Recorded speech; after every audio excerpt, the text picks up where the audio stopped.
Hindi pinatulog ng mga otoridad ang mga hinihinalang drug personality matapos ikasa ang serye ng Simultaneous Anti-Criminality and Law Enforcement Operations o SACLEO sa iba't ibang lugar sa lalawigan ng Cotabato nitong madaling araw ng Marso 19. Ang nasabing operasyon ng PNP at PIDEA ay nagresulta sa pagkakadiskubre ng isang drug den, pagkaaresto ng ilang high-value targets at pagkakumpiska ng halos kalahating milyong piso na halaga ng iligal na droga at mga baril. Sa bayan ng Kabakan, dalawang malalaking operasyon ang ikinasa kung saan nabulabog ang isang kuta ng droga sa Plang Village 2 at naaresto ang tatlong high-value target na sina alias Toto, alias Laga at alias Kuben at nasamsam ang 15 gramo ng shabu na nagkakahalaga ng 102,000 pesos. Sa parehong lugar, huli ang tsuper na si alias Razul na nakuha sa posisyon ang 40 gramo ng shabu na nagkakahalaga ng 272,000 pesos at isang caliber 38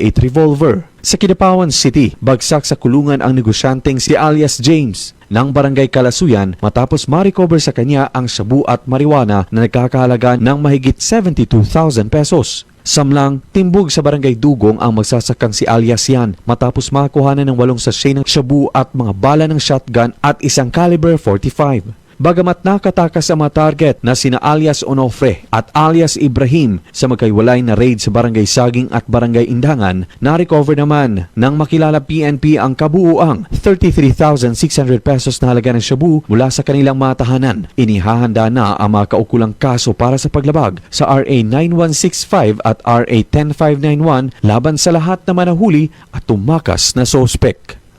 Luigi Alan Totor, NDBC, Bida Balita.